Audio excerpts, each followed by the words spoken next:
Welcome, welcome. Today I want to talk shears for spring.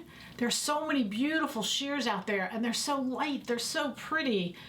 And as I saw this fabric, I thought, oh my gosh, I have to have that. We'll figure out what to do with it later. But ever since that, I started shopping, and as I was shopping, I was really looking for those shears and what they were doing with them and how they were mixing them. And I saw a couple of these. I'm going to show you these first, of just beautiful shears. This first one, you can see it's embroidered, and it's just lovely. The way it's laid out, it's just so pretty, and they're expensive.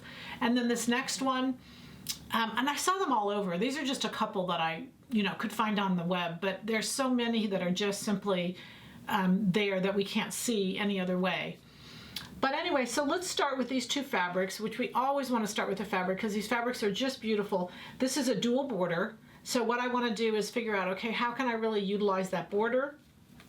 And then this is a woven, and this is a stretch. So I really want to combine these two. How can I do it? How can I make them look like they're really made to go with each other? They're both from Theory. I do believe they're companion pieces. I think I could not find the original garment as I looked for from Theory as to what they did with it. But as I shopped in all these other pieces, I decided that what I was going to do with it is what I have on, and I'm going to show you this first. You're going to see that I did a tone on tone. The 517 is the Monica's tank underneath, and it was already made. I already had it. So that was really easy to do this and to decide that. I'm going to show you a picture of the back so you can see that the back's quite a bit longer, and that's in the pattern. I didn't change it. I didn't do anything. I just followed the way the pattern. The cascade's already in the pattern. I'll show you that in just a second. But also I wanted to show, if you decided not to do the tone on tone, I always think it's beautiful when you lay it over another color. So this is laid over a black. So if you decide to do a black basic, you can see how it really pops the Nina's top. Nina's top 211 is the pattern that I used. We have it, we love it. We've done so many things with it over the years. And it's just a perfect way to combine these woven and knit fabrics together.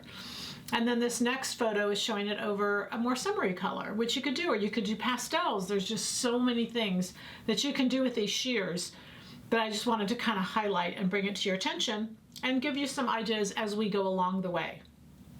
Okay, so we started off with this. Now this is a poly cotton, and when I say that, the netting itself is actually polyester. The thread is cotton. So it's only a poly cotton in the fact that the cotton thread is on the polyester base. And the same with this. All that cotton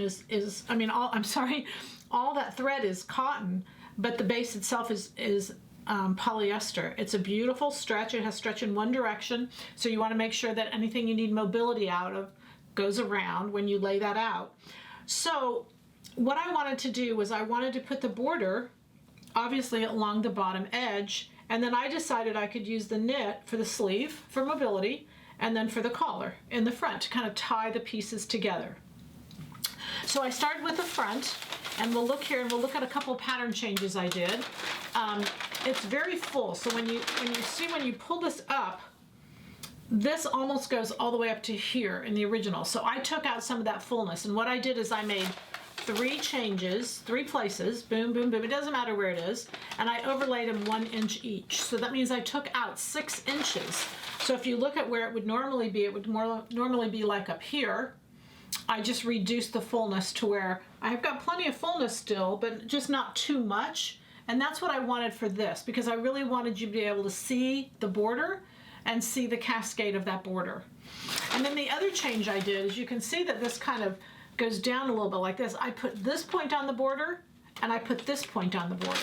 So I cut off some of this middle area, which is not a big deal, and you can see it works beautifully. To have that as a straight edge, it ties right into the bottom, and it lays just really pretty. So those are the only changes I did there. In the back, I added a little bit of fullness at the side and tapered to nothing at the armhole so that the back has a little bit more fullness than typical. And again, I didn't change lengths, but I just really wanted a softness all through the whole entire thing. The fabric is very soft and feminine, and I wanted to duplicate that when I was doing the top. The other 2 pieces then are the sleeve. There's only 4 pieces. And then this neckband. And again, the neckband, there's so many ways you could have done this, and I always say, you guys, my idea is to give you the base, and you can take it to so many other levels. I thought about it'd be pretty to have a sleeve that tied this border back in with it, you know, and had like a little bell that matched this portion, just on and on and on. You could just go forever, and it's all just fun. But I love what I have, and that's the most important thing, is just that we love what we sew. So we saw these changes. We know that this is a woven, this is a knit, so I can really change it up just numerous ways, however I want to. The most important thing is that it feels good and that you love it and that it works for you.